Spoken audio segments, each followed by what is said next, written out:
Kayu besi rawa sepanjang 17 meter ini disiapkan untuk membuat salib. Melihat panjangnya, timbul pertanyaan, siapakah yang akan disalib? Siapapun itu, pasti sesuatu yang lebih besar dari mereka. Tapi Frankie Woro, Casimilus Awe, dan warga suku Auyu di Papua Selatan ini tak akan melukai siapapun. Mereka memakai salib ini sebagai tanda perlawanan.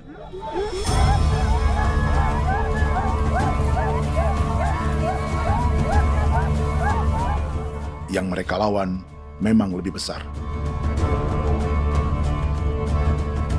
yaitu pemerintah Republik Indonesia. Pemerintah sedang mengincar 2,5 juta hektar hutan orang Papua untuk proyek tanaman industri pangan dan energi.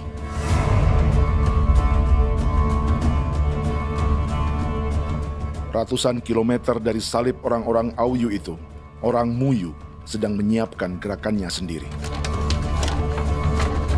Tapi kali ini dalam bentuk sebuah pesta. Pesta yang disiapkan oleh marga Kimco Jinibjo selama 10 tahun.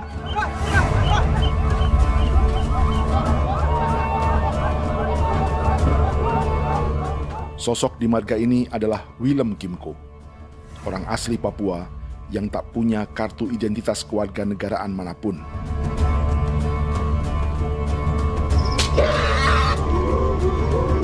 Pesta adat ini sudah cukup langka. Tak hanya di Papua, bahkan di kawasan Pasifik dan peradaban Melanesia. Awalnya bayarnya aneh kalau bukan. Internet ada kode kerem bipnuka, dan jitana ya kati ko berem baran dipo. Kami mengambil ko kuning. Ada gagasan dan gerakan sosial di balik pesta orang-orang Muyu ini. Sama dengan gerakan salib merah yang dimulai orang-orang Auyu. Salib ini akan menjadi yang terbesar dari 1.800 salib merah yang telah ditancapkan berbagai suku di Papua Selatan dalam 10 tahun terakhir. Ribuan salib merah yang dipadukan dengan palang adat adalah tanda larangan yang menyatukan unsur-unsur adat dan agama. Kami percaya bahwa kalau memang kami sudah tidak mampu untuk menyelesaikan persoalan ini, dalam hal ini perusahaan tidak bisa masuk, berarti kami minta bantuan kepada nenek moyang dan Tuhan. Atribut perang orang Auyu ini diukir atau dilukis, digambar di batang salib ini dengan tujuan bahwa kami larang dengan sangat keras. Jadi apabila siapapun, baik dari antara kita sendiri yang melanggar batas ataupun pihak lain yang mau mengganggu keselamatan hak tanah adat kami, maka kami siap untuk melakukan ancaman perang. Salib-salib ini tidak ditancapkan di halaman-halaman gereja, melainkan di tanah dan hutan adat, di dusun-dusun sagu, dan di tempat-tempat yang disakralkan. Sebab 1.800 palang adat dan salib ini memang bukan semata tentang agama, tapi untuk mencegah negara dan perusahaan memasuki tanah dan hutan adat mereka. Papua bukan kosong.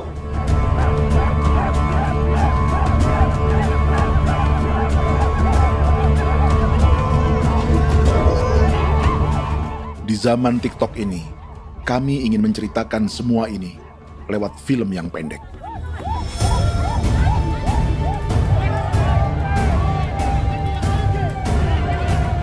Tapi kami jelas gagal.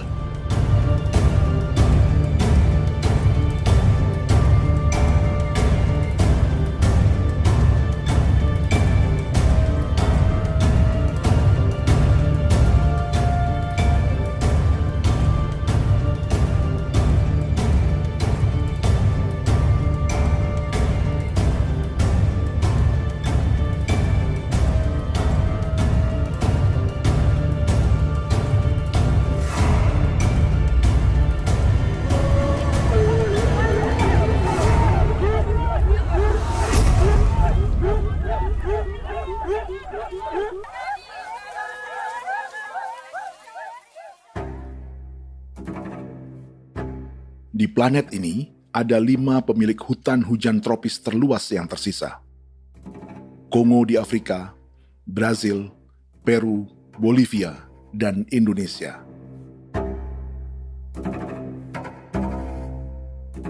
Di Indonesia, satu-satunya pulau yang hutannya masih terjaga adalah Papua, pulau terbesar kedua di dunia setelah Greenland. Lewat sejarah kolonialisme yang panjang, pulau ini kini dikuasai 2 negara. Bagian barat oleh Indonesia yang juga dikenal sebagai West Papua, dan bagian timur menjadi Papua Nugini. Dan tepat di perbatasan ini, di bagian Indonesia, sedang terjadi proyek pemusnahan hutan terbesar di dunia.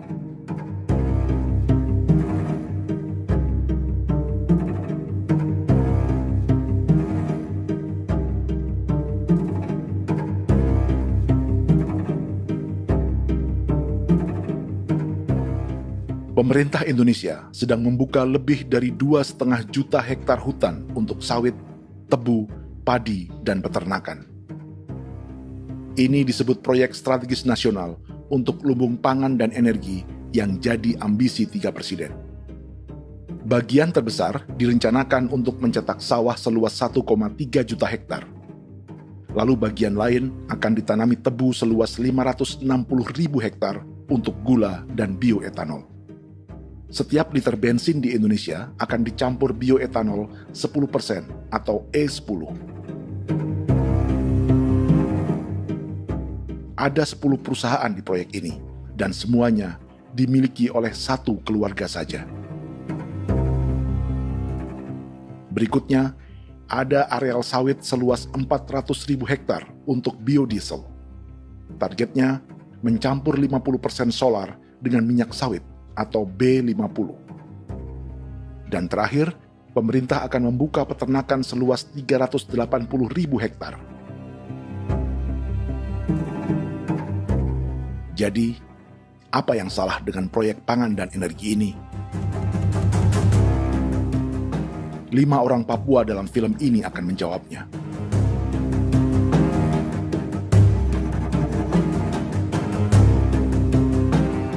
Yang pertama adalah Yasinta Moiwen dari suku Marin.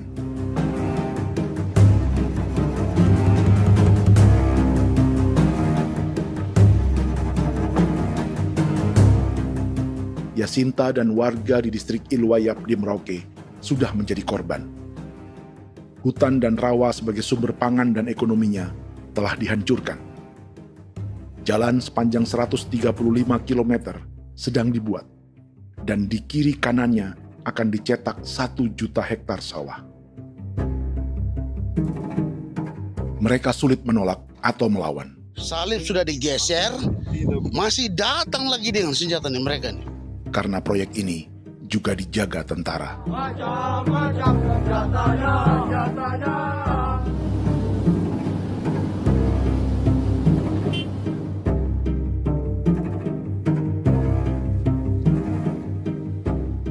Yang kedua adalah Natalis Buer di distrik Tanah Miring, Merauke.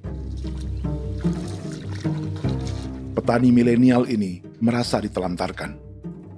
Sebab setelah hutannya diubah menjadi sawah, sebagian sawah-sawah ini tak tergarap. Orang asli Papua seperti Natalis tak punya modal untuk benih, pupuk, perawatan, hingga ongkos panen.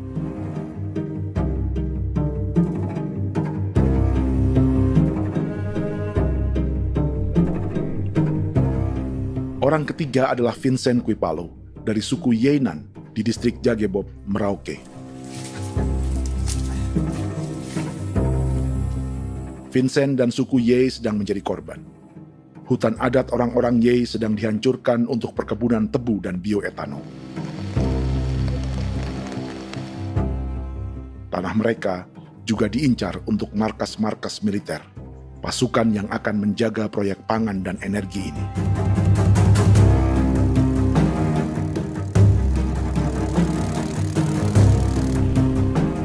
Yang keempat adalah Frankie Woro dari suku Auyu di distrik Fofi, Kabupaten Bovendigul. Hutan dan tanah mereka terancam perluasan perkebunan sawit untuk campuran biodiesel atau B50. Orang-orang dari suku Auyu ini adalah calon korban. Merekalah salah satu pelopor gerakan Palang Adat dan Salib Merah. Meski kadang berseberangan dengan gereja yang mereka anggap lebih mendukung pemerintah dan perusahaan. Mereka bahkan sedang merencanakan gerakan yang lebih besar, dengan salib yang lebih besar. Tanah milik Semu Sobisiba itu bahwa tanah ini diciptakan oleh Tuhan dan memberikan warisan kepada kami. Kami ini hanya hak jaga.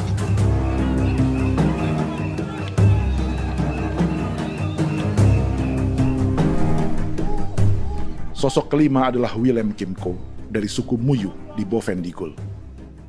Tokoh adat dari Muyu ini hidup di garis belakang proyek negara, sehingga belum menjadi korban. Tapi mereka sedang bersiap menghadapi segala kemungkinan.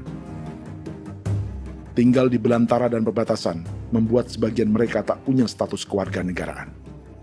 Tapi mereka telah hidup jauh sebelum ada Indonesia atau Papua Nugini.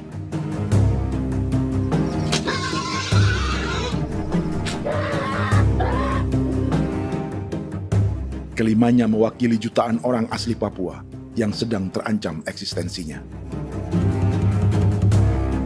Jika kita merasa kepunahan peradaban Neanderthal di Eropa, Aztec dan Inca di Amerika, atau aborigin di Australia adalah sejarah masa lalu, film ini menceritakan bagaimana pemusnahan sebuah bangsa dan kepunahan sebuah peradaban sedang terjadi di masa hidup kita.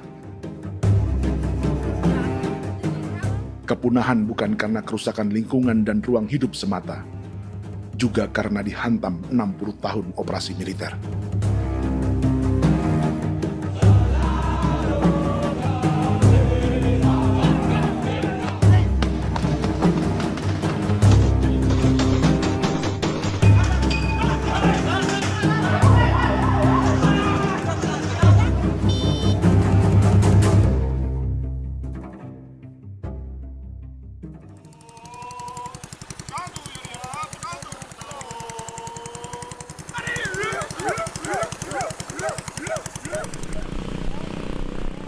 Frankie Woro dan orang-orang Auyu sedang berburu. Tapi lokasi perburuan mereka mulai dikuasai perusahaan perkebunan sawit.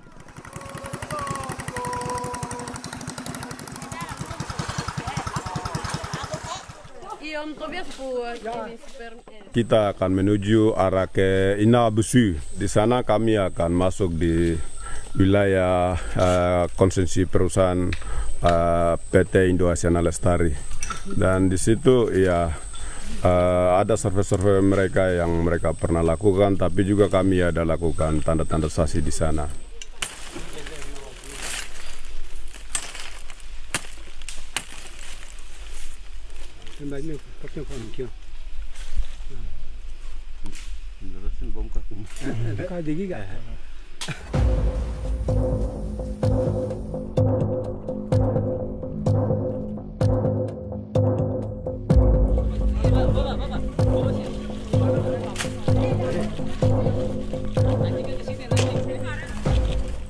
Dapat dengan yang induknya, tapi karena induknya dia lari dan terlambat kerja, akhirnya yang bisa kita dapat dia punya anak ini saja.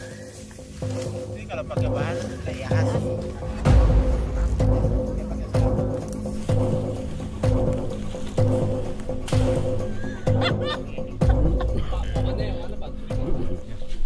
Pohon ini pohon bitanggur, dia punya kayu ini kita biasa gunakan untuk kerja perahu, dan juga kulit depu getanya itu kita pakai untuk kerja ini, panah-panah ini lem, jadikan lem ini, panah-panah.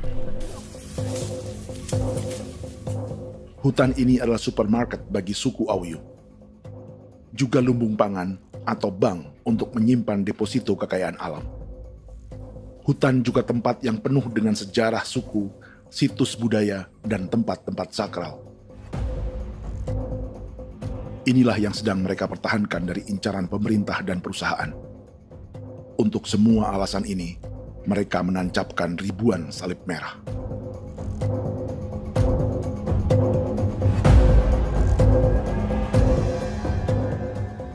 Tapi dari kampung, warga suku Auyu memberi kabar pada Frankie tentang intimidasi oleh aparat negara agar mereka melepas tanah ke perusahaan sawit dan berhenti memasang palang adat dan salib merah.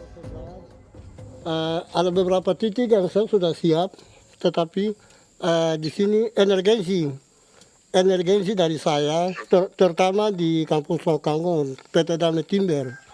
Dia mengganggu saya dengan menggunakan kekerasan maupun pihak hukum.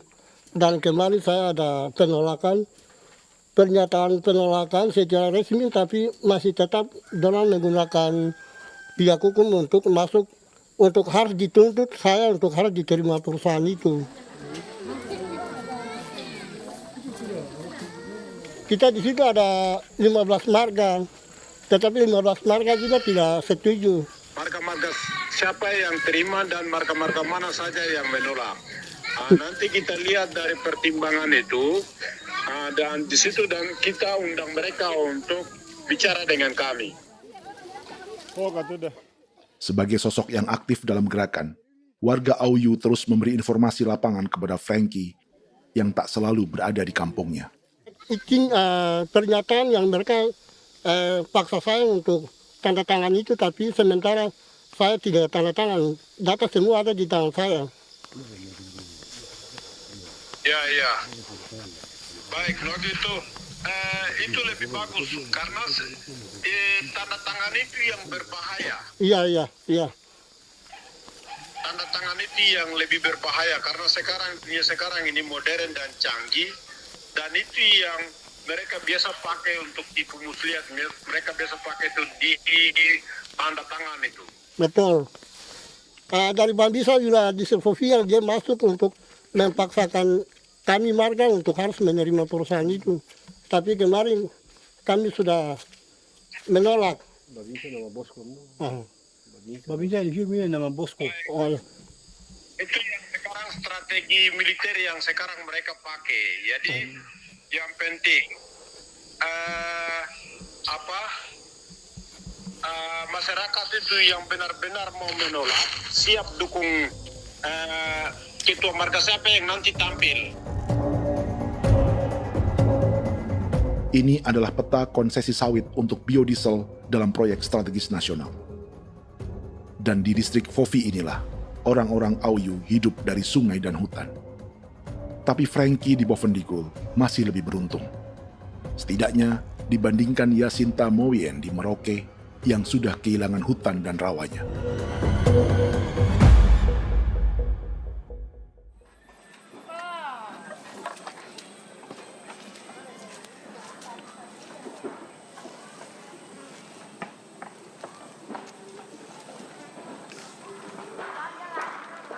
Yasinta dari suku Marin adalah petani sayur di Kampung Wanam, distrik Ilwayap, Merauke. Memanfaatkan lahan yang ada, ia berkebun dan menjual hasilnya ke pasar kampung. Ini ekonomi warga di Wanam untuk menghasilkan uang, lalu memberi barang kebutuhan yang tak bisa mereka produksi sendiri. Tapi kehidupan sebenarnya ditopang oleh ekosistem hutan dan rawa. Inilah sumber pangan utama dan peradaban mereka.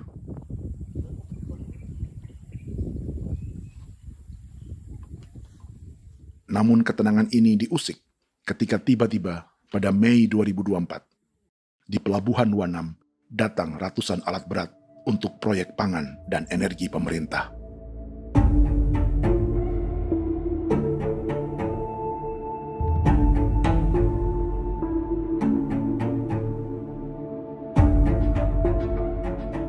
Kami masyarakat setempat kami tidak tahu. Kami kaget pagi-pagi kapal sudah ada di pelabuhan kami.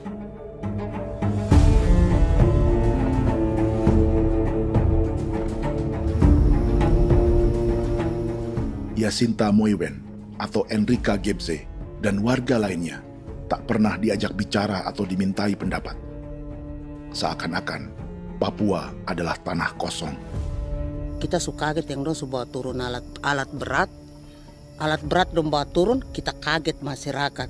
Dorang subongkar itu kayu-kayu.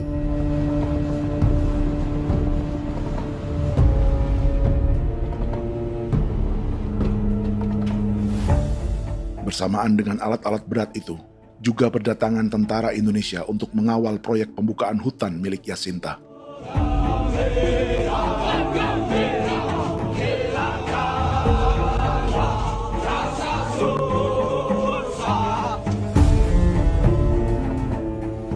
Ribu alat berat didatangkan dari Cina ke Papua oleh perusahaan bernama John Lin Group sebagai kontraktor pemerintah. Ini disebut sebagai pesanan eskavator terbesar di dunia dengan nilai 4 triliun rupiah. Misinya membuka hutan dan rawa milik orang Marin, salah satunya untuk membangun jalan sepanjang 135 km. Sementara di kiri kanannya akan dicetak sawah yang ditargetkan seluas 1,3 juta hektar. Jalan berupa garis lurus ini bukan rute tradisional ekonomi masyarakat. Jalan ini akan menghubungkan kawasan perkebunan sawit dan tebu di sebelah timur, juga untuk mobilisasi pasukan militer.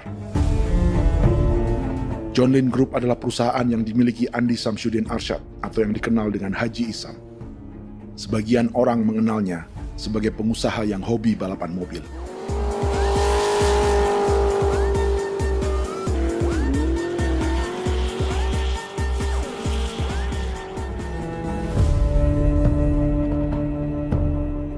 Tapi di Kalimantan, ia berbisnis batu bara, perkebunan sawit, pengolahan karet, penerbangan, perkapalan, dan biodiesel. John Lin Group kini juga menjadi pemilik perkebunan tebu dan pabrik gula terbesar di Indonesia. Sayapnya melebar dari Kalimantan hingga ke Bombana, Sulawesi Tenggara. Perkebunan tebu, pabrik gula, dan industri bioetanol inilah yang juga sedang dikembangkan di Papua. Foto ini adalah momen ketika Isam bersama kerabatnya, Menteri Pertanian Amran Sulaiman dan Menteri Pertahanan Syafri Samsudin, meluncurkan program biodiesel atau B50 di Kalimantan Selatan. B50 artinya, setiap 1 liter solar, 50%-nya akan dicampur minyak sawit. Perusahaannya, PT John Lin Agroraya, menjadi salah satu pemainnya.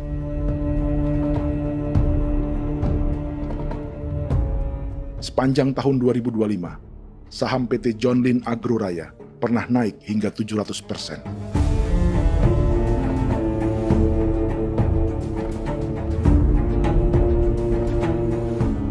Perusahaan sawitnya yang lain, PT Pradiksi Gunatama, sahamnya bahkan pernah naik 4.000% hanya dalam 1 tahun.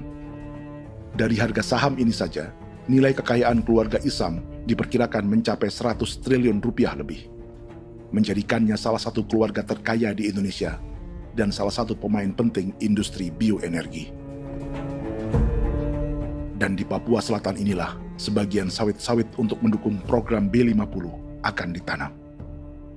Inilah tanah orang-orang Wambon, Muyu, Marin, Yei, atau Auyu seperti Frankie Ward.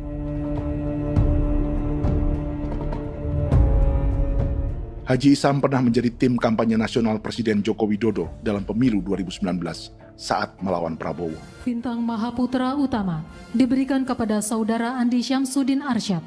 Beliau berjasa luar biasa dalam mendorong pertumbuhan ekonomi daerah maupun nasional. Setelah menjadi presiden, Prabowo memberi gelar kehormatan Bintang Mahaputra Utama pada Isam.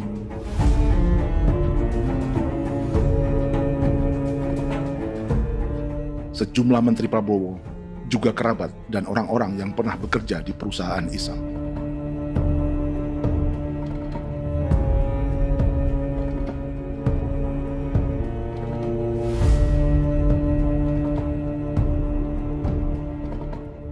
Lawan sebesar inilah yang sedang dihadapi Jacinta di kampung Wanam, Merauke.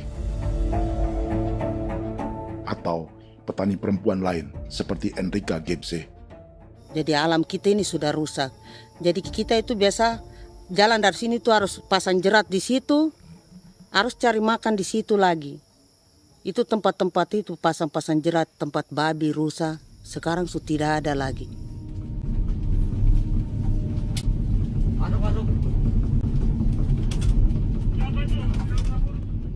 Rekaman ini memberi gambaran bagaimana Kasuari kehilangan rumah di bekas hutan dan rawa yang telah dibabat.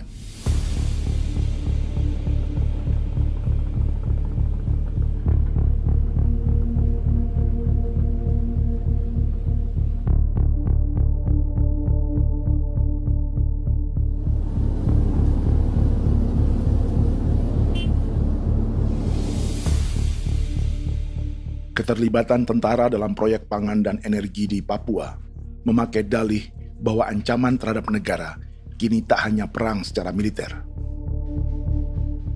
tapi juga melalui pangan dan energi.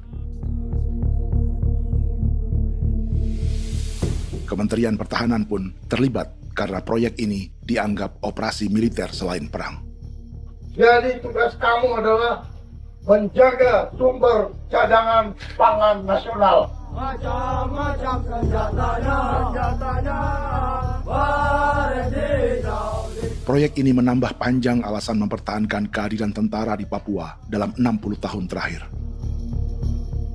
Saat ini, jumlah tentara Indonesia di Papua mencapai 56.000 personel, atau ada 1 tentara untuk setiap 100 orang Papua. Bandingkan dengan rata-rata nasional, di mana hanya ada 1 tentara untuk 696 penduduk Indonesia. Itu belum termasuk polisi. Artinya, 1 orang Papua dijaga lebih banyak senjata dari rata-rata penduduk Indonesia. Tanah dan hutan diambil secara sepihak untuk kepentingan pembangunan batalion dan bandar antariksa. Ini bentuk perampasan masyarakat. Penolakan kehadiran markas-markas militer terjadi di sejumlah tempat di Papua. Tak hanya karena trauma dan ketakutan, juga karena mengambil tanah-tanah adat.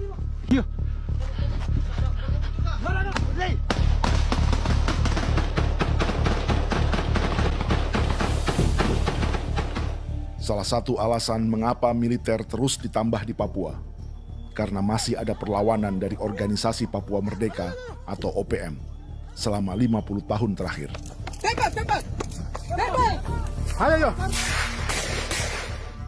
Tapi kekuatan militer OPM diperkirakan hanya 1.430 personel dan 360 pucuk senjata.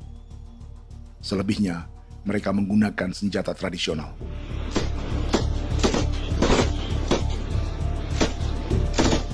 Dengan demikian, kekuatan tentara dan polisi di Papua 58 kali lebih besar dari gerilyawan Organisasi Papua Merdeka.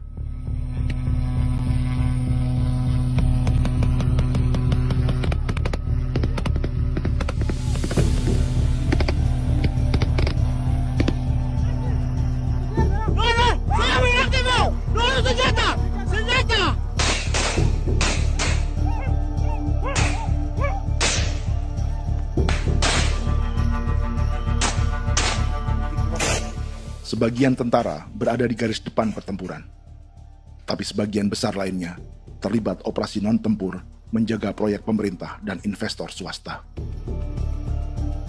Seperti Batalion Infanteri Teritorial Pembangunan di distrik Jagebob, Merauke ini. Lokasinya bersebelahan dengan konsesi lahan tebu untuk gula dan bioetanol milik PT Murni Nusantara Mandiri. Baik perusahaan maupun markas militer, keduanya mengambil hutan milik suku Ye dari marga Kuipalo. Tapi dorong datang, tanam ini saja di sini, tanam papa nama ini. Victor Kuipalo menunjukkan apa yang terjadi. Jadi kita juga kaget ini. Nah, kalau ini papa nama ini memang, ini papa nama ditanam tapi bukan haknya mereka yang ini. Ini hak kami di sini, hak dusun kami, marga Kuipalo yang punya hak dusun ini. Setelah memasang patok, alat berat mulai bekerja untuk membangun markas militer di tanah orang Ye.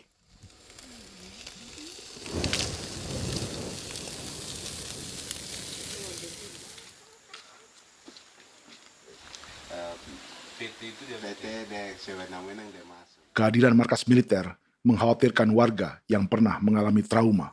Takut kenapa? Kalau macam yang awal macam sekarang bu kampung hidup ini kan aman. Terus kenapa harus didirikan korem di sini? Bukankah dengan adanya Korem semakin aman ada tentara di sini? Kalau untuk kampung kayaknya tidak bisa aman kalau ada tentara, paling masyarakat dipukul itu ini. Kalau kampung hidup begini malah saya sejahtera dan saya punya masyarakat. Apa pernah ada pengalaman buruk sebelumnya dengan tentara di daerah sini? Ada yang cerita waktu pos-pos di sini tuh di 13, 12 itu zaman katanya Patimura. Memang kasihan. Malah kita punya orang ini yang dianiaya betul, dipukul. Disuruh kerja bakti tidak mau atau lama mencari, namanya kita pangkur sagu itu butuh waktu 1 minggu. Kalau lama begitu ya paling diseret apa pukul itu. Operasi militer Indonesia di Papua dimulai tahun 1962 lewat Operasi Trikora. Tapi perlawanan bersenjata pertama di Papua baru dilakukan tahun 1965 di Manokwari. Nanti tanggal 1 Mei jam 12.30 pemerintahan di Irian Barat mutlak akan jatuh di tangan.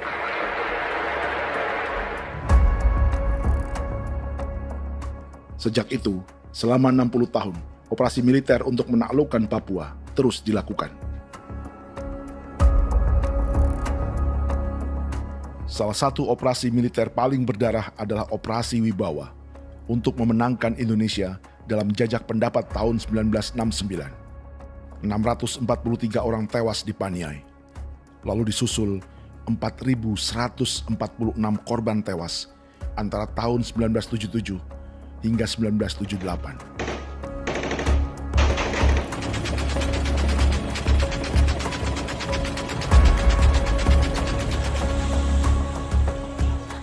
Operasi militer ini menimbulkan gelombang pengungsian hingga kini. Dewan Gereja Papua mencatat 103.000 orang menjadi pengungsi pada tahun 2025 dan nyaris tak diberitakan media-media Jakarta.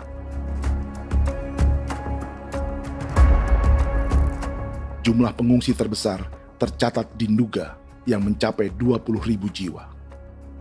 Banyak di antaranya yang sedang hamil, seperti Jubiana, salah satu pengungsi Nduga. Jadi ini tagarik mesti kagi be muguruk berselari di namen wane gosel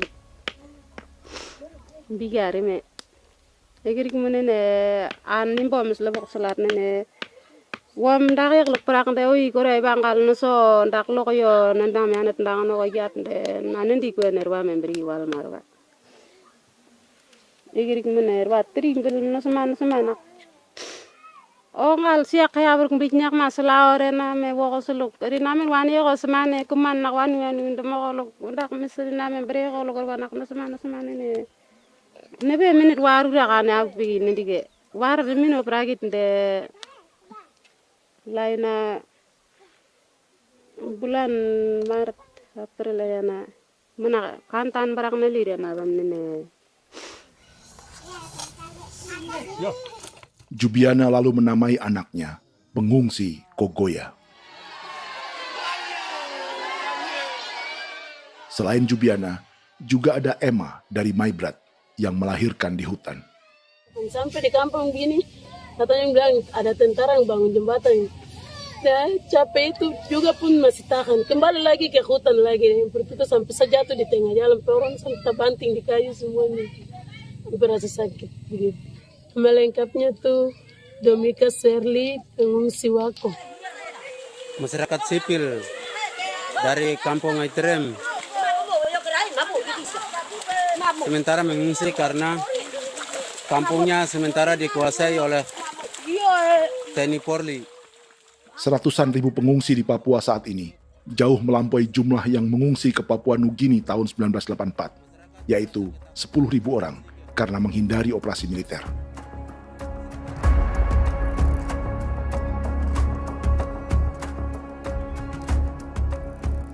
Bersamaan dengan operasi militer, eksploitasi sumber daya alam Papua juga dilakukan sejak masuknya tambang emas dan tembaga Freeport pada tahun 1967.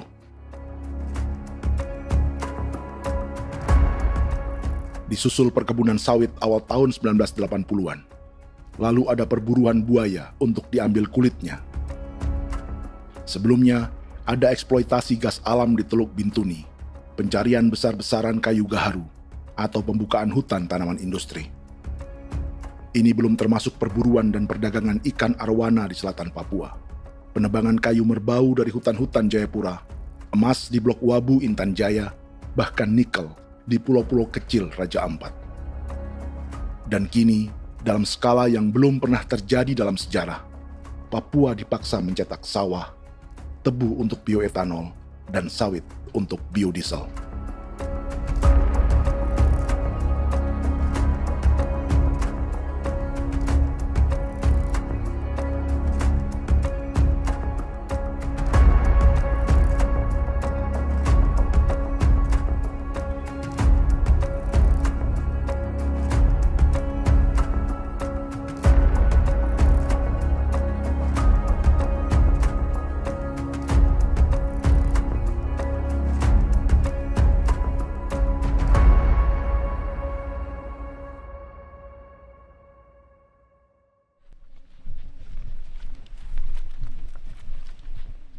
Inilah yang sedang menimpa keluarga Vincent dan Victor Kuipalo di Merauke.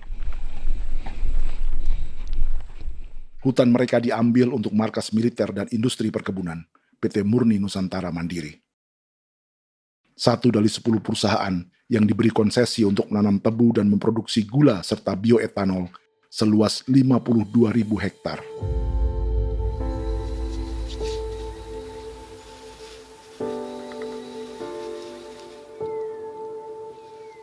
Perusahaan ini dianggap mengambil hutan dan tanah orang-orang Ye, terutama marga Kuipalo, yang memiliki hak adat terhadap 2.300 hektar hutan.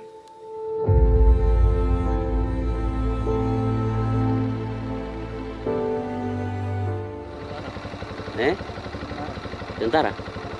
Tentara. Oh iya, tentara.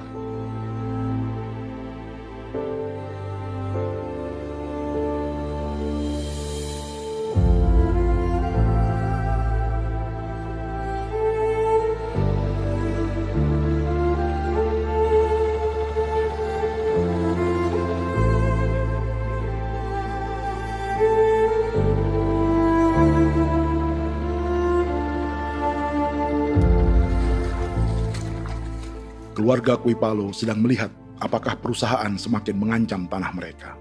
Dan kekhawatiran itu terbukti. Iya, makanya tadi saya bilang ini dari sini saja dekat ini sudah masuk di dalam ujung lapang ini. Ini hutan, yang ini hutan yang dorong ada bongkar sekarang ini. Ini sudah punya alat sudah dekat ini. Dekat sekali ini. Ini di sini. Nacau, kelapa itu yang jalan lama, jalan setapak ini. Dari udara, terlihat alat-alat berat semakin mendekati tanah orang-orang Ye, marga Kuipalo.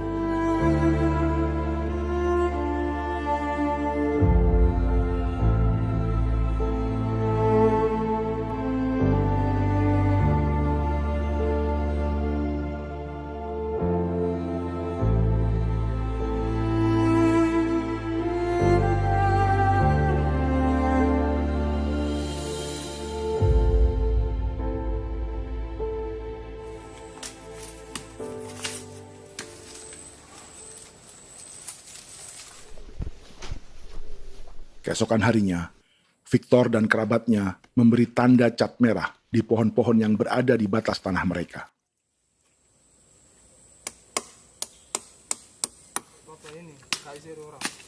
Tapi tanda peringatan adat ini tak diindahkan perusahaan.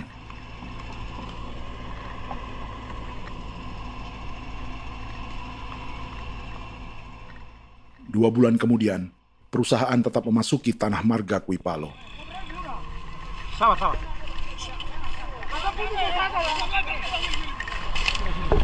manusia, kau lihat. Tapi sudah sakit hati sekali saya kata adik. Ini sama baik kalau pikiran berubah lagi. Kami juga punya tangan, hanya beda rambut. Mister itu juga. Woi, buka. Sudah.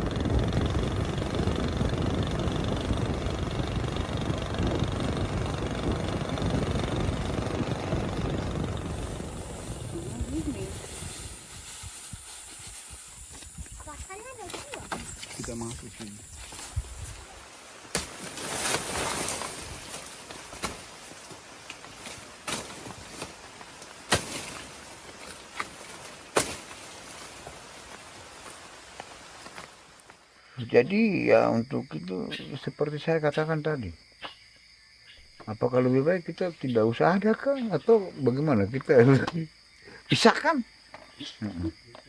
pisahkan dari negara ini kah?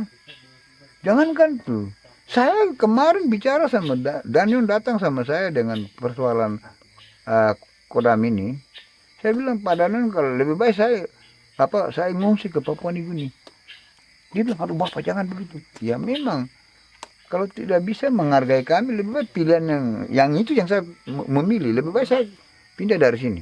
Saya mengungsi ke Papua Nugini, di negara tetangga. Masih di laut. Apa? Ada ini.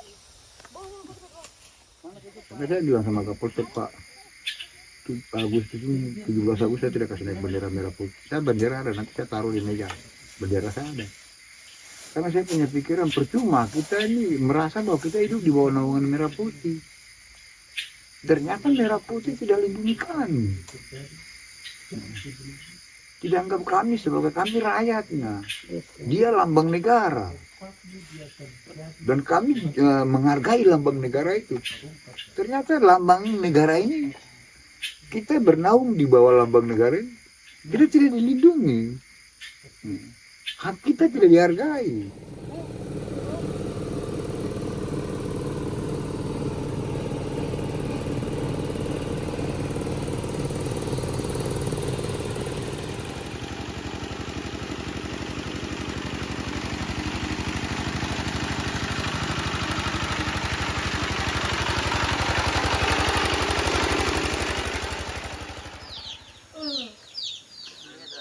Marga Kuipalo dari suku Ye terus mendapat teror dan intimidasi agar melepas tanah mereka yang hanya dihargai Rp300.000 per hektar.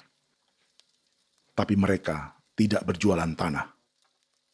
Makanya mama itu tidak suka untuk lepas tanah. Untuk apa? Baru di dalam hutan itu ada obat-obat tradisi. Itu sudah Kalau macam ada sayur juga, kita ambil sayur yang dia tumbuh sendiri. Jadi kita ini mau kemana, kalau itu sudah digusur, ya habis.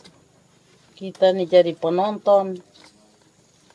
Jangan sampai kita ini duduk minta di jalan. Jadi kita tidak mau seperti itu. Makanya tanah itu kita tidak melepas. Tapi mungkin orang lain tuh dia senang saja. Lebih baik saya pegang uang merah dulu. Saya bisa beli-beli itu ini. Nanti datang uang sudah habis, gembel. Mau cari kemana lagi, hutan sudah habis. Mau makan ikan di mana, kali sudah hancur. Seperti Yasinta di Wanam, suara dan gerakan kaum perempuan Papua sangat nyaring dan tak bisa diabaikan. Saya sebagai perempuan tolak untuk perusahaan masuk di sini. Karena kalau saya terima anak-anak saya mau dikemanakan, mau tinggal di mana. Apapun yang terjadi saya tetap tolak. Demi tanah ini saya akan berjuang, demi saya punya anak-anak. Yang katanya mengutamakan anak Papua, nyatanya yang kerja kebanyakan ya orang-orang Jawa. Saya sendiri orang Jawa, tapi bukan mau bicara yang tidak-tidak. Memang kenyataannya seperti orang-orang Papua itu diterbelakangkan, kurang diutamakan. Itu.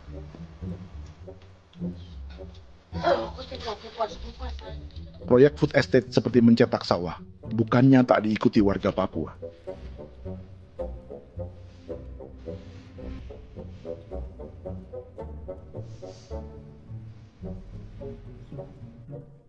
Salah satunya Natalis Buer di distrik Tanah Miring, Merauke.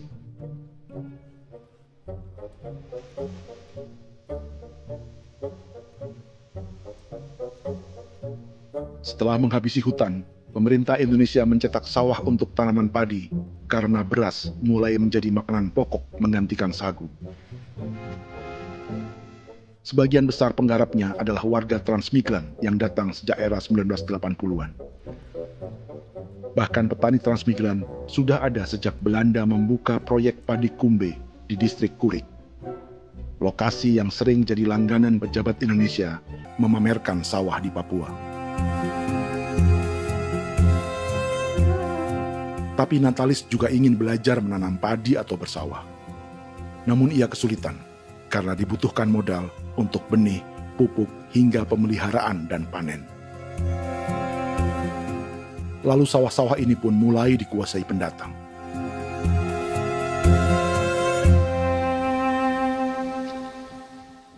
Tapi sejauh ini di kampung kami ini yang saya lihat memang ada kelompok kami punya di sini yang sudah tergabung dalam Gapoktan, kemudian masuk dalam optimalisasi lahan. Tapi baru saya anak asli yang punya lahan di sini. Mereka tidak punya. Pemerintah dalam hal ini adalah Kementerian Pertanian bersama-sama Kementerian Pertahanan yang dalam hal ini pada garis di bawahnya adalah TNI Angkatan Darat, memberikan support yang maksimal kepada masyarakat khususnya di Merauke dalam rangka. Saya kemarin habis 9 juta. 9 juta ya? Iya, 9 juta karena dia sudah tidak dipakai toh. Ya. Dia sudah... Perempuan Papua seperti Filomina juga mau bertani. Pemerintah memberi bantuan Rp900.000 per hektar lewat program optimalisasi lahan atau OPLAH.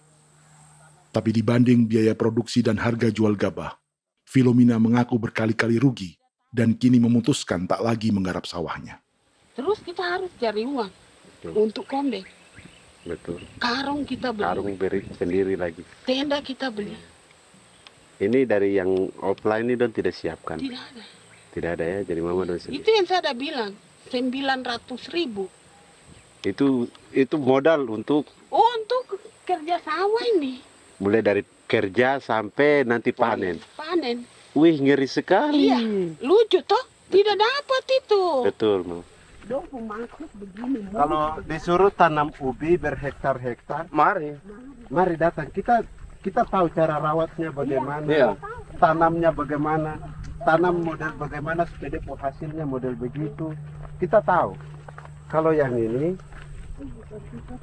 kan kita baru belajar. Sebagian hutan milik warga Senayu di Merauke sudah dibuka untuk sawah dan kebun tebu oleh PT Global Papua Abadi. Proyek pertanian ini dikerjakan oleh Kodim Merauke. Mereka melepas sebagian tanah karena ingin belajar bertani. Saya punya nenek moyang tidak ajar saya tanam padi. Tapi saya mau berubah. Generasi saya yang berikut ini besok lusa tidak bisa makan pisang, sagu. Namun program optimalisasi lahan yang dijanjikan dengan berbagai bantuan tak dirasakan Filomina. Obat rumput beli, obat padi beli, jonder kita bayar, bahkan bibit masih kurang, cari bibit lagi beli. Jadi saya memang kalau program pemerintah saya sama sekali saya tidak suka. Baku tipu saja.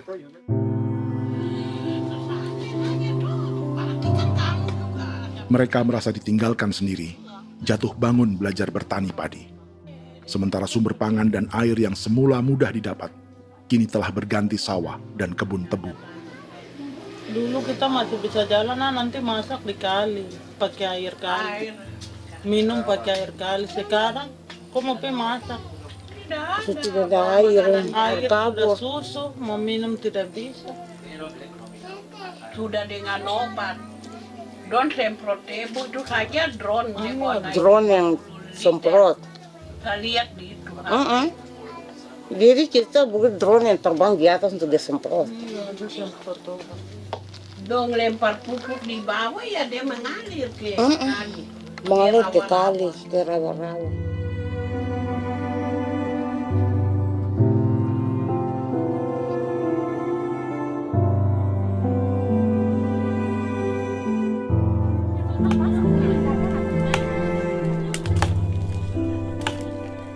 Seperti pertanian sawah bagi orang Bali atau Toraja, Bagi orang Auyu dan suku-suku lainnya di Papua Selatan, sagu juga bukan semata tentang pangan.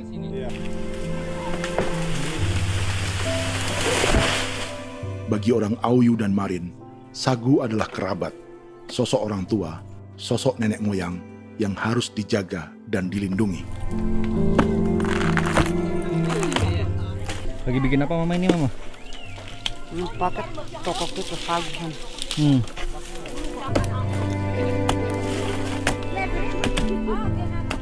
Kami diingatkan oleh leluhur, sagu itu tidak boleh digusur dan tidak boleh diganggu dengan cara apapun, dan di dalam rangka kepentingan apapun tidak boleh. Kamu harus bela, bahkan sampai nyawa pun harus menjadi taruhan demi membela keselamatan penggerakkan sagu di atas tanah ini.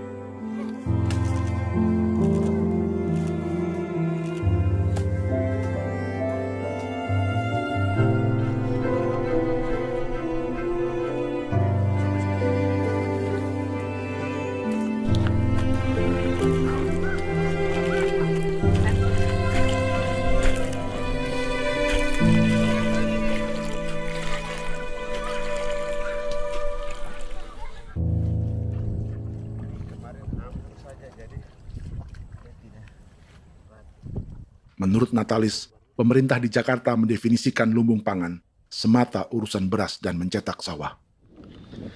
Sebenarnya orang Papua itu bukan tidak bisa bertani. Kami tanam ubi itu bagian dari pertanian.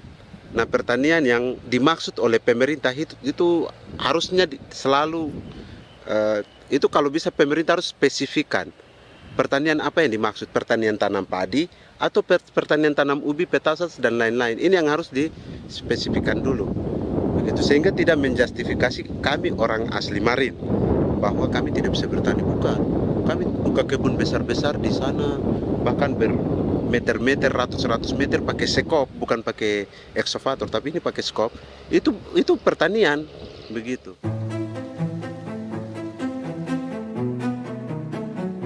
Bagi Natalis, alih-alih memaksimalkan sawah-sawah yang sudah ada untuk petani Papua, pemerintah selalu membuka hutan baru, seperti dikerjakan perusahaan John Lynn Group dan melibatkan tentara.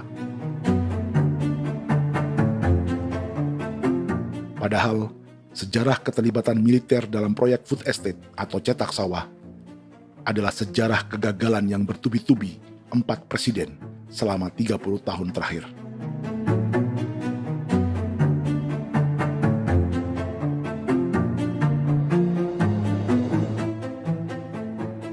Papua bukan yang pertama menjadi proyek lumbung pangan yang melibatkan tentara. Kalimantan telah menjadi korban 30 tahun sebelumnya.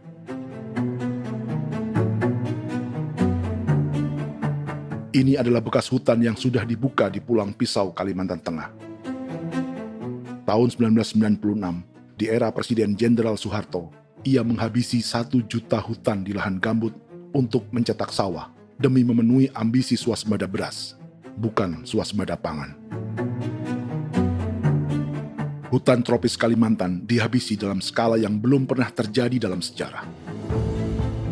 Di bawah rezim militeristik, tak ada yang berani melawan keinginan Soeharto, termasuk orang Dayak seperti Kuneng. Nggak bisa dihalangi itu. Nggak boleh dihalangi. Ya kalau ada kata-kata aja menghalangi, sudah kita diseret ke kepolisian dulu. Atau bisa langsung di PKI-kan. Iya, di PKI-kan gitulah. Jadi kita tuh nggak berani apa-apa dulu tuh. Apa maunya aja. Misal bilangnya A.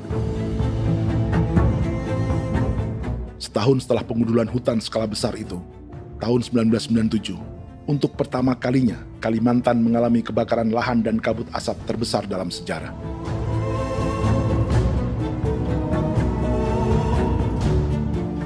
Sebagai ilustrasi, ini kondisi kabut asap tahun 2015.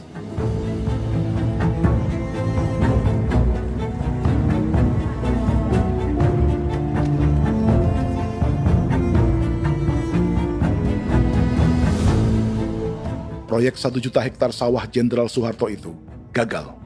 Bendungan dan saluran irigasi mangkrak hingga kini. Mei 1998, rezim Soeharto tumbang. 2 tahun setelah ia menumbangkan jutaan hektar pohon di Kalimantan. Setiap tahun, lokasi ini menyumbang kebakaran dan kabut asap yang merugikan jutaan orang. Sawah yang berhasil di Kalimantan justru bukan sawah yang dibangun Jenderal Soeharto, melainkan yang dirintis para transmigran sejak era 1980-an. Sawah-sawah inilah yang ikut digarap oleh militer di era Presiden Joko Widodo. Dan hasil dari proyek food estate Presiden Jokowi itu sama sekali jong nih, nggak ada harapan lagi sudah seperti ini. Tapi Jokowi terus memperluas area food estate hingga 16.000 hektar. Presiden Jokowi juga menyerahkan urusan lumbung pangan ini kepada Prabowo yang saat itu menjadi Menteri Pertahanan.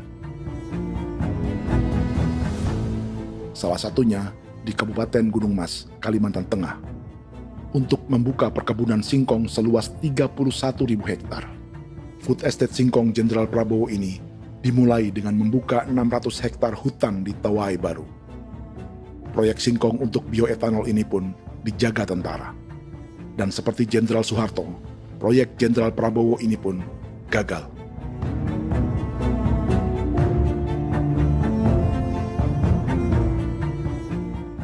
Dengan reputasi ini, Joko Widodo dan Prabowo justru sedang membuka 2,5 juta hektar di Papua.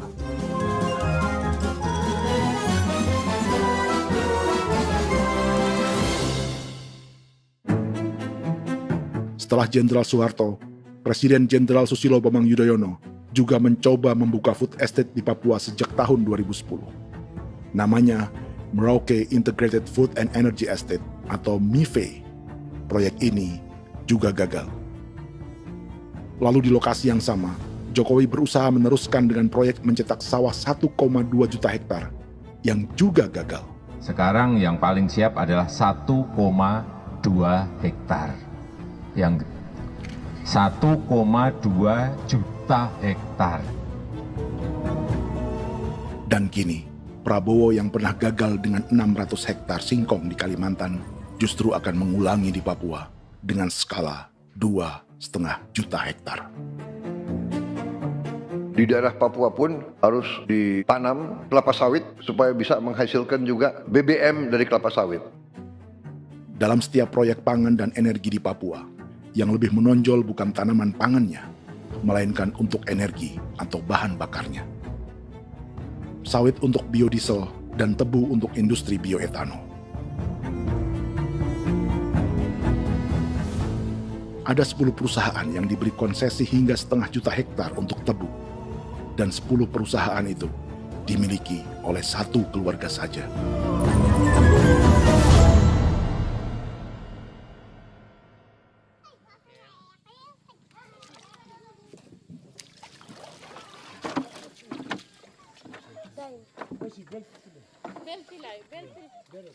Para perempuan Auyu di Bovendigul akan berangkat memancing. Priska Beni membantu menyiapkan perahu.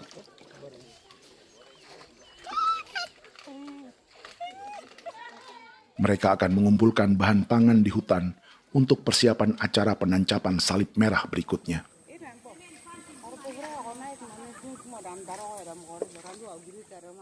Priska sudah mengambil posisi memancing.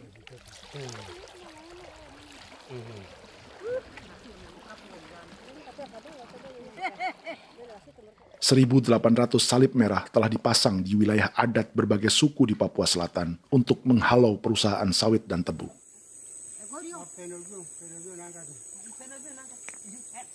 Maria Tebung yang paling muda datang membawa hasil. 2 ekor ikan gastor alias gabus toraja. Sebagai generasi Z, pendidikannya sampai sekolah dasar. Di perusahaan perkebunan seperti sawit atau tebu, ijazah SD hanya bisa menjadi buruh kasar. Tapi ia tak tertarik.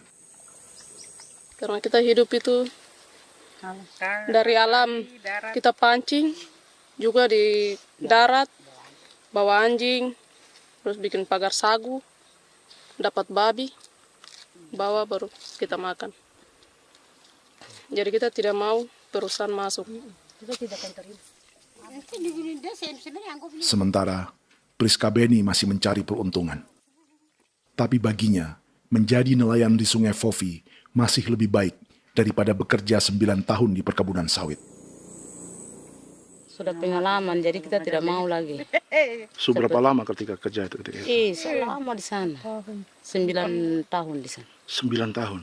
Saya baru pulang dari perusahaan. Selama 9 tahun kerja di sawit, bisa punya rumah kah? Atau Tidak. motor kah? Tidak. Johnson kah? Tidak. Cuma makan saja. Pendapatan juga kan tidak lebih. Habis dimakan.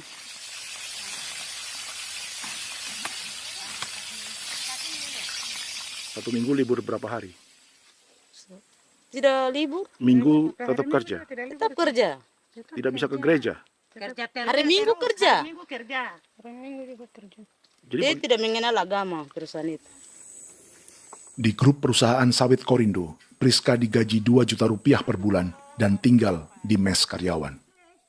Tapi gaji itu dipotong bahan makanan atau BAMA rata-rata 1 juta rupiah setiap bulan. Korindo adalah grup perusahaan yang salah satu usahanya adalah hutan tanaman industri dan sawit di Bovendigul dan Merauke. Di Papua, mereka memakai bendera PT Tunas Sarwa Ema. Perusahaan ini pernah memberi bantuan pada Keuskupan Agung Merauke.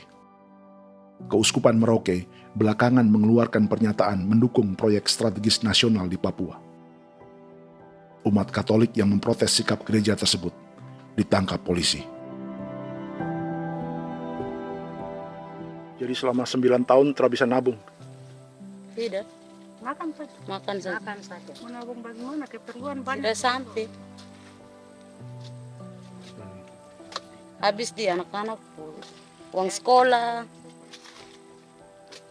Uang 1 juta itu mana sampai. Menabung juga tidak cukup.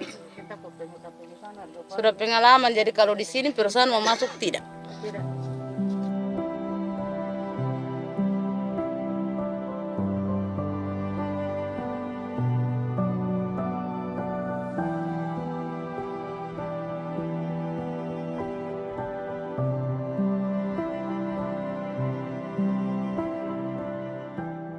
Dan menu makan siang seperti ini agaknya sulit bagi buruh sawit atau tebu yang digaji 2 juta rupiah per bulan.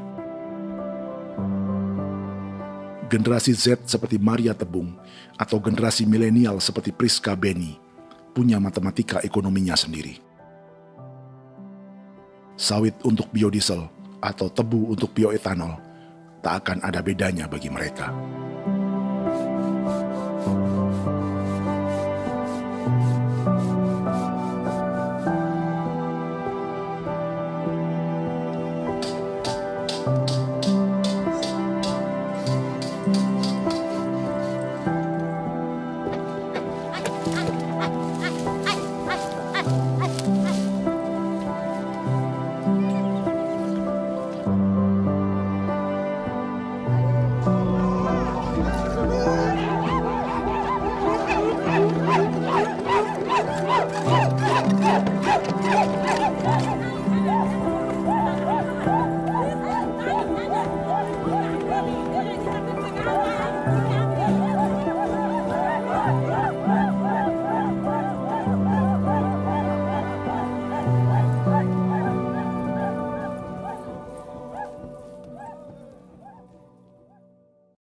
Perkebunan tebu 1,5 juta hektar di Merauke adalah ide 3 presiden untuk menggenjot penggunaan bioenergi sebagai campuran bahan bakar fosil. Selain swasembada pangan, swasembada energi di daerah Papua pun harus ditanam kelapa sawit supaya bisa menghasilkan juga BBM dari kelapa sawit. Juga tebu menghasilkan etanol. Singkong, kasava juga untuk menghasilkan etanol. Bioetanol adalah bahan bakar nabati atau tumbuhan yang dapat dicampur dengan bensin. Sama dengan program biodiesel yang mencampur solar dengan minyak sawit. Pertamina saat ini sudah menjual BBM bioetanol dengan campuran 5% yang dipasarkan dengan merek Pertamax Green 95. Tapi pemerintah ingin menaikkan kadarnya menjadi 10% atau E10. Maka ke depan kita akan mendorong untuk ada E10. Kemarin malam sudah kami rapat dengan Bapak Presiden. Bapak Presiden sudah menyetujui untuk direncanakan mandatori 10% etanol. Idenya untuk mengurangi ketergantungan pada bahan bakar fosil yang diimpor dan menimbulkan polusi.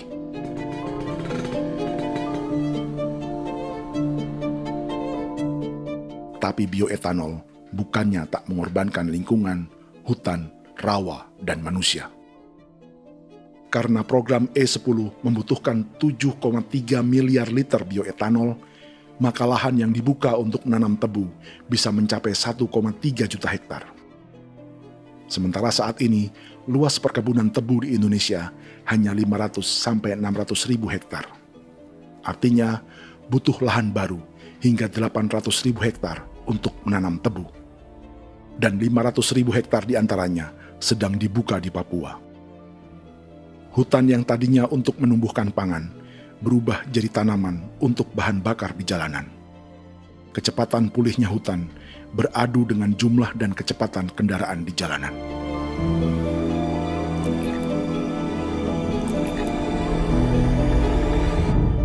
Dahaga terhadap energi tak pernah bisa dipuaskan. Setelah minyak sawit untuk biodiesel, dunia kini merambah singkong, jagung, dan tebu untuk bioetanol. Benua Amerika, Eropa, sebagian Afrika, hingga separuh Asia kini mulai memakai bioetanol sebagai campuran bahan bakar.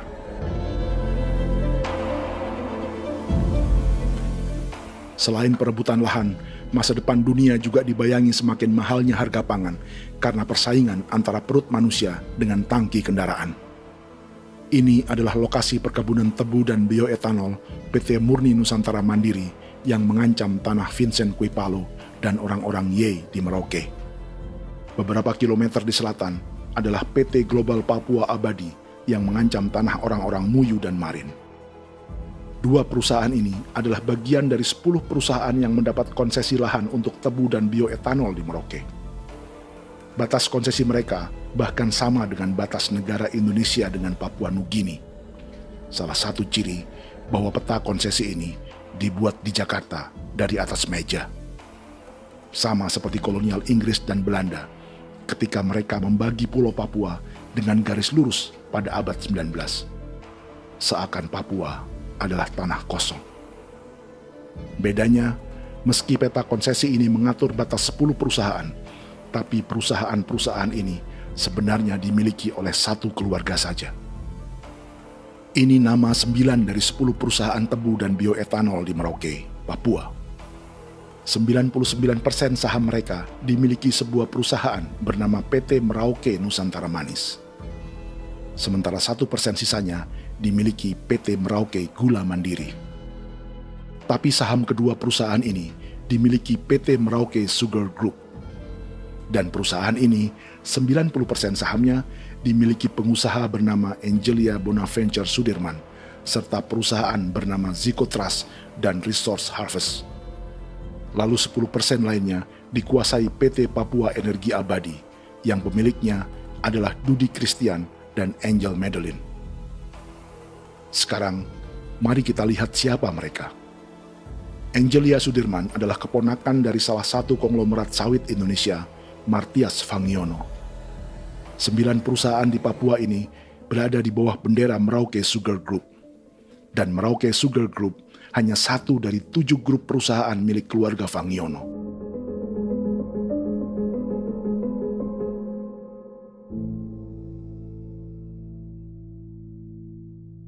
Ini Martias Fangiono. Seperti Haji Isam, Martias selama ini dikenal sebagai pengusaha sawit yang kini merambah bisnis tebu dan bioetanol. Ini momen saat penanaman perdana tebu di Merauke bersama Presiden Joko Widodo Juli 2024. Di sini juga ada anak Martias Fangiono, yaitu Wirastuti Fangiono. Wirastuti adalah salah satu yang menonjol dari keluarga Fangiono. Tahun 2025, Forbes mencatatnya sebagai konglomerat termuda dengan kekayaan 23 triliun rupiah yang mengendalikan 2 grup usaha, FAP Agri dan Surya Dumai Industri. Keduanya adalah perusahaan sawit dan biodiesel. Anak dan bapak ini adalah investor utama bagi Jokowi dan Prabowo untuk proyek tebu dan bioetanol di Papua. Sementara yang ini adalah mertua Sitorus, pemilik raksasa agribisnis dunia, Wilmar International, yang juga memegang konsesi sawit di Papua lewat berbagai perusahaan. Tapi mertua kini memakai bendera baru, yaitu KPN Corporation atau Karunia Prima Nastari. KPN inilah yang memiliki kelindan bisnis dengan keluarga Fangiono untuk proyek tebu Merauke. Apalagi grup Wilmar yang didirikannya juga pemain gula utama di Australia. Tahun 2010, Wilmar membeli 100% saham perusahaan gula terbesar Australia, Sucrogin. Akuisisi senilai 1,5 miliar dolar Amerika ini langsung menjadikan Wilmar pemain tebu terbesar kelima dunia. Sebagian bibit tebu yang ditanam di Merauke adalah varietas yang dikembangkan Lembaga Riset Gula Australia atau Sugar Research Australia. Sugar Research Australia lalu menjalin kontrak pengembangan bibit dengan PT Global Papua Abadi milik Fangiono. Tapi masalahnya, Sugar Research Australia adalah badan publik yang tugasnya memajukan petani tebu dan sebagian dananya berasal dari pajak warga Australia. Itu artinya, warga Australia membiayai pengembangan bibit tebu untuk investor dan pemerintah Indonesia. Dokumen ini menunjukkan bahwa lembaga yang dibiayai warga Australia itu pernah memiliki kontrak penyediaan bibit dengan PT Global Papua Abadi milik keluarga Fangiono. Kontrak itu baru berakhir pada November 2024. Artinya, saat Presiden Jokowi dan keluarga Fangiono menanam bibit tebu pada Juli 2024 ini, kontrak itu masih berlaku. Nama lain dalam keluarga ini adalah Siliandra Fangiono, yang pada tahun 2024 dijuluki Raja Sawit Termuda dengan kekayaan 39 triliun rupiah dalam catatan Forbes. Ia mengendalikan grup First Resources. Secara umum, keluarga Fangiono memiliki 20 perusahaan di Sumatera, 32 perusahaan di Kalimantan, 1 di Jakarta, 2 di Singapura, dan 25 perusahaan di Papua. Di Papua, perusahaannya tersebar dari Sorong, Mapi, hingga Merauke. Para politikus dan pejabat Indonesia terus membesarkan konglomerasi, meski Martias Fangiono pernah divonis 1,5 tahun penjara karena kasus pembalakan liar dan kebun sawit ilegal tahun 2007. Sementara tahun 2022, Wilmar terlibat kasus korupsi ekspor minyak sawit dan divonis mengembalikan kerugian negara 11,8 triliun rupiah. Tumpukan uang ini disebut sebagai pembayaran dari grup Wilmar yang diterima secara simbolis oleh Presiden Prabowo pada Juni 2025 lalu. Tapi peran raksasa biodiesel dan bioetanol dunia ini belum akan surut di Indonesia. Bahkan sebaliknya. Sebuah dokumen presentasi bisnis dari Wilmar International Limited pada tahun 2010 ini bisa menjadi petunjuk. Presentasi ini bagian dari proses pembelian 100% saham raksasa tebu Australia, Sucrogin. Dalam presentasi ini, Wilmar mengaku ditawari konsesi lahan 200.000 hektar di Papua, atau dulu disebut Irian Jaya, untuk menanam tebu. Dengan penerbangan hanya 2,5 jam dari kantor Sucrogin di kota Townsville ke Merauke, Wilmar akan mengawinkan bisnis gula dan bioetanolnya menjadi pemain dunia. Dan lokasi yang diincar oleh Wilmar adalah distrik Ilwayap di Merauke, kampung halaman Yasinta Moiwen. Dan persis disinilah, 14 tahun kemudian, ribuan eskavator John Lynn Group milik Haji Isam mulai membuka hutan sebagai kontraktor pemerintah. Presentasi dan gagasan ini dibuat oleh Wilmar pada Juli tahun 2010. Sebulan kemudian, Agustus 2010, pemerintah Presiden Susilo Bambang Yudhoyono meluncurkan proyek Lumbung Pangan dan Energi Merauke atau Merauke Integrated Food and Energy Estate. Targetnya membuka lahan 1 juta hektar dalam 5 klaster yang masing-masing 200.000 hektar. Angka yang sama dengan presentasi Wilmar. 5 tahun kemudian, 2015, giliran Presiden Joko Widodo yang mau melanjutkan proyek pangan dan energi 1,2 juta hektar. Menjelang pensiun sebagai presiden, Jokowi kembali menggencarkan proyek ini dan melibatkan Prabowo sebagai Menteri Pertahanan. Jokowi lalu mendukung Prabowo sebagai presiden berpasangan dengan anaknya, Gibran Rakabuming Raka sebagai wakil presiden.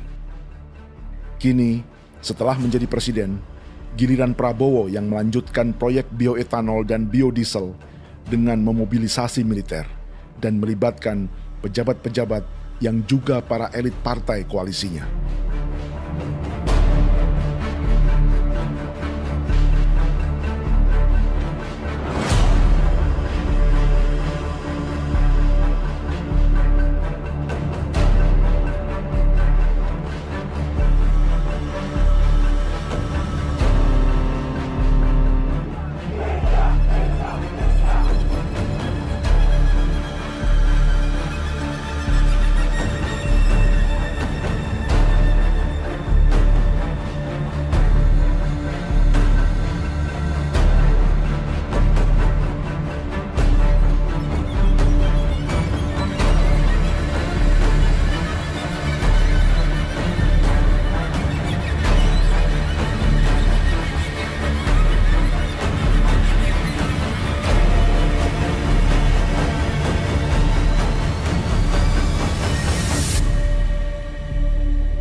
...300 tahun lalu, hutan-hutan di Pulau Jawa dalam waktu singkat berubah menjadi perkebunan tebu di bawah rezim kolonial Belanda.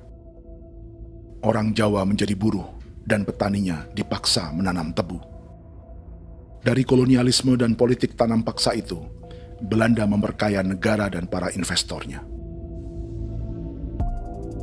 Tak puas membuka hutan untuk perkebunan di Jawa dan Sumatera, kolonial Belanda menanam tebu hingga di Suriname dan mengerahkan ribuan orang Jawa sebagai buruh pada tahun 1890. Inggris yang sudah menguasai negara seluas India dan Papua Nugini pun masih menanam tebu jauh di tengah Samudra Pasifik, di tanah orang-orang Fiji. Lalu memindahkan puluhan ribu orang India menjadi buruh di sana. 200 tahun sebelumnya, ratusan ribu orang Afrika bahkan diperbudak untuk bekerja di perkebunan-perkebunan tebu Spanyol dari selatan Eropa hingga Karibia, Kuba, atau Jamaika. Jika dulu tebu menjadi gula atau emas putih, kini cerita kolonialisme tebu berlanjut di Papua untuk bahan bakar nabati atau bioetanol. Dan seperti semua cerita tentang kolonialisme, akan ada yang berpesta dan ada yang membayar. Dalam setiap cerita pesta kolonialisme, baik di Jawa, Karibia, atau di Papua, selalu melibatkan para elit lokal, dari pejabat, perwira, hingga agamawan. Tapi dalam setiap kolonialisme, juga selalu ada cerita tentang mereka yang mempertahankan diri dan melawan.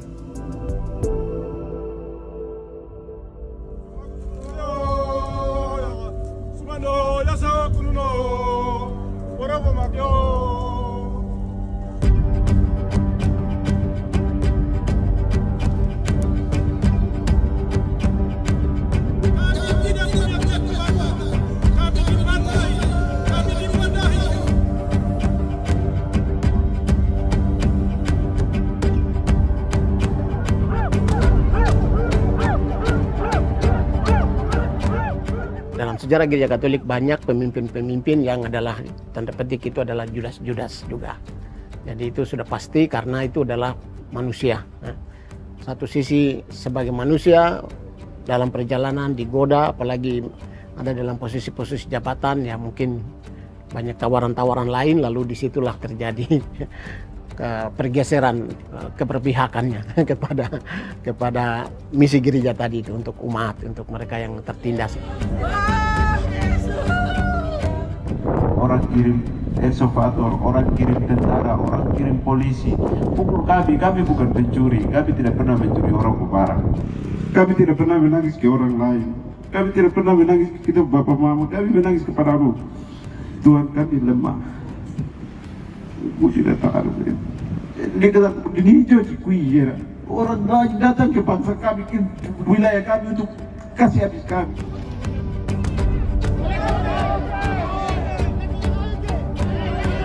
Ya Hakimam Dehi, Ya Hakimam Dehi, Bono Ya Hadikul Dehi, Bono Ya Hadikul Dehi.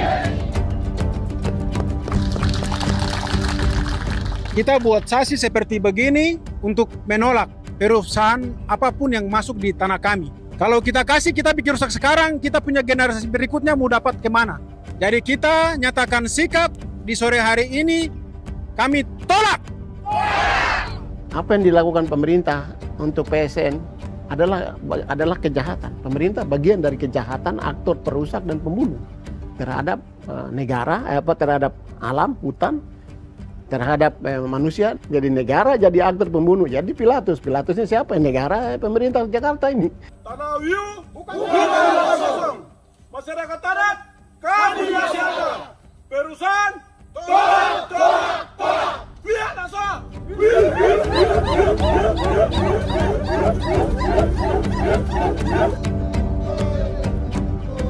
Jika tanah adat dan hutan adat hilang, kami mau hidup di mana? Maka di sini saya mau bilang, negara jangan tipu-tipu kami lagi.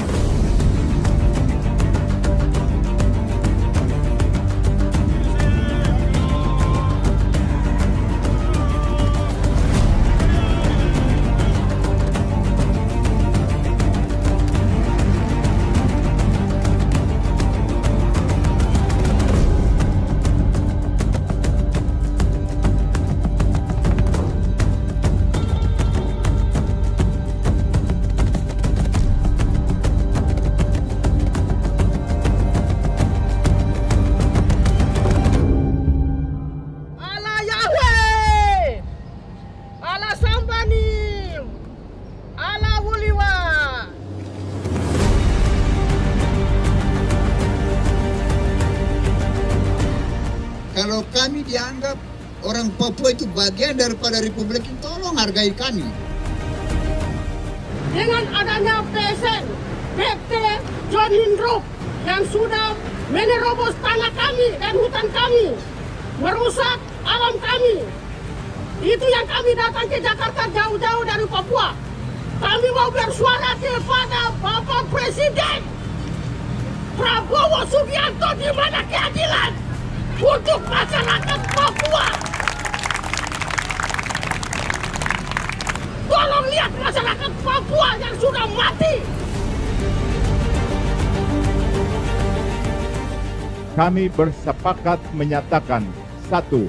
Gereja-gereja di Indonesia mendukung masyarakat adat yang menolak proyek strategis nasional di tanah Papua. 2. Gereja-gereja di Indonesia menolak militerisme dan otoritarianisme di Indonesia.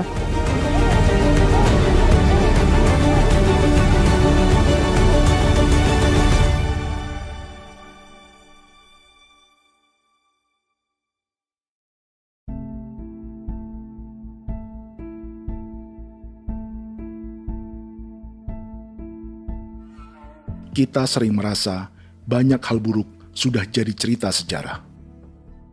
Dan kita sekarang hidup lebih baik, lebih beradab, atau mustahil melakukan kejahatan seperti di masa lalu. Kita tidak lagi menghukum mati orang dengan memenggal kepalanya. Kita menembaknya atau menyuntik racun agar tertidur dan mati. Tapi ada hal-hal yang tak berubah. Salah satu pembantaian yang kuat di ingatan kita adalah kejahatan Nazi atau genosida di Rwanda. Padahal pembantaian juga sedang terjadi di masa kita, seperti di Gaza, Palestina. Penghancuran sebuah peradaban seperti Indian di Amerika atau aborigin di Australia juga kita anggap masa lalu. Sekarang kita merasa lebih baik dan lebih toleran. Padahal proses penghancuran bahkan pemusnahan yang sama sedang terjadi terhadap bangsa Melanesia di Papua. Begitu juga dengan praktik kolonialisme. Kita merasa penjajahan seperti dilakukan Portugis, Inggris, atau Belanda sudah menjadi sejarah. Dan Indonesia tidak mungkin menjajah. Padahal itulah yang sedang terjadi dan dirasakan di Papua.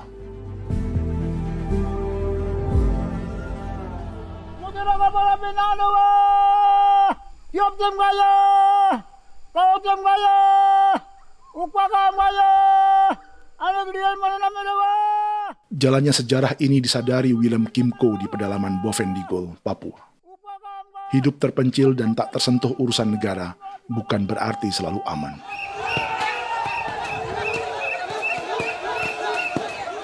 Untuk sampai di tempat ini, orang-orang Muyu menempuh 2 hari berjalan kaki mengarungi hutan, lembah, dan sungai. Termasuk mereka yang datang dari perbatasan Papua Nugini. Mereka berkumpul untuk memenuhi undangan pesta adat yang disebut Awon Atatbon atau Pesta Babi. Yang mengundang adalah marga Kimco Jinipjo.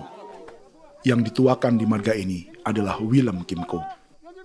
Ia tak punya kartu tanda penduduk dan kewarganegaraan manapun, baik Indonesia atau Papua Nugini. Tahun 1984, 10.000 orang Papua, terutama suku Muyu, mengungsi ke Papua Nugini untuk menghindari operasi militer Indonesia, termasuk Willem Kimco.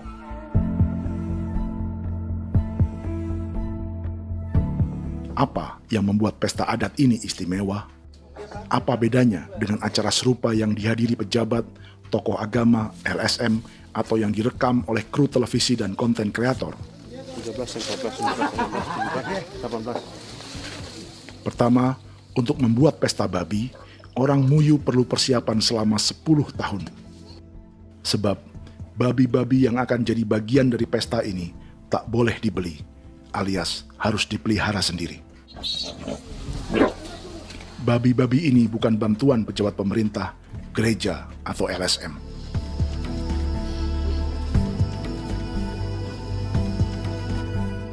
Yang kedua, babi-babi ini tidak dipelihara di kandang. Jadi punya nama babi ini kah? Harimau. Harimau? Harimau. Dia kulit dengan ini bulu di harimau, macam harimau begitu yang kasih nama harimau. Setelah diberi nama, mereka dilepas liarkan di hutan sejak kecil. 10 tahun kemudian, jika tiba saatnya pesta, para pemburu akan mencari mereka di dalam 479 hektar hutan milik marga Kimco.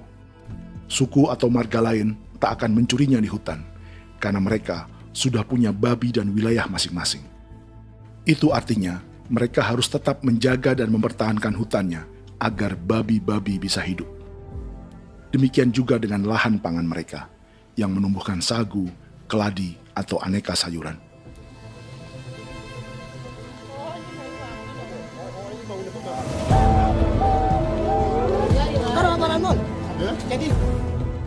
Yang ketiga, dalam Awon Atatbon atau pesta babi, binatang ini tidak dimakan secara gratis.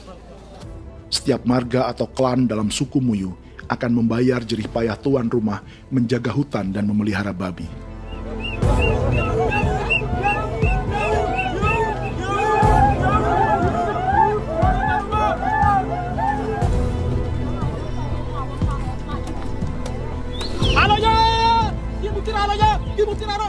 Ini seperti arisan untuk menjaga budaya dan lingkungan. Bagian dari budaya dan ekonomi timbal balik yang ditandai dengan siklus memberi dan menerima.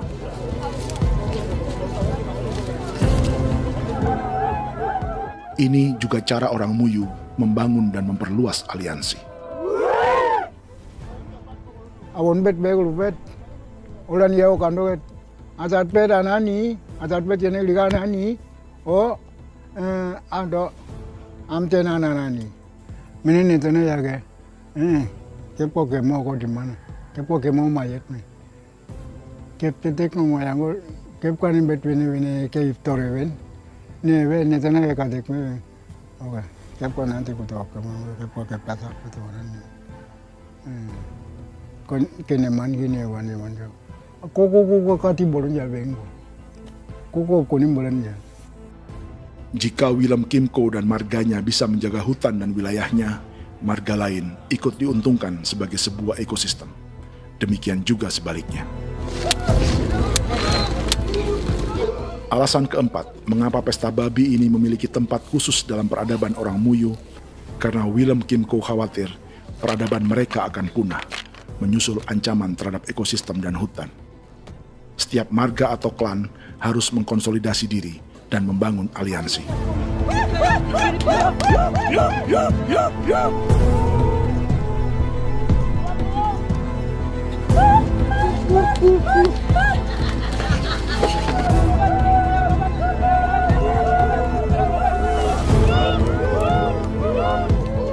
Kekhawatiran Willem dan orang-orang Muyu tak berlebihan. Ruang hidup mereka bersinggungan dengan proyek bioetanol dan biodiesel pemerintah Indonesia. Mereka juga tahu apa yang telah dan sedang menimpa suku lain seperti Auyu di Bovendikul atau Yainan dan Marin Anim di Merauke.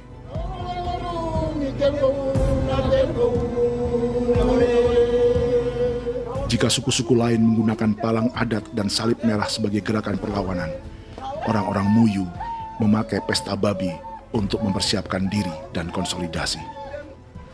Sebab, berbeda dengan saat mengungsi tahun 1984, kali ini yang datang ke tanah orang-orang Muyu tak hanya tentara, juga alat-alat berat bersama para pebisnis pangan dan energi.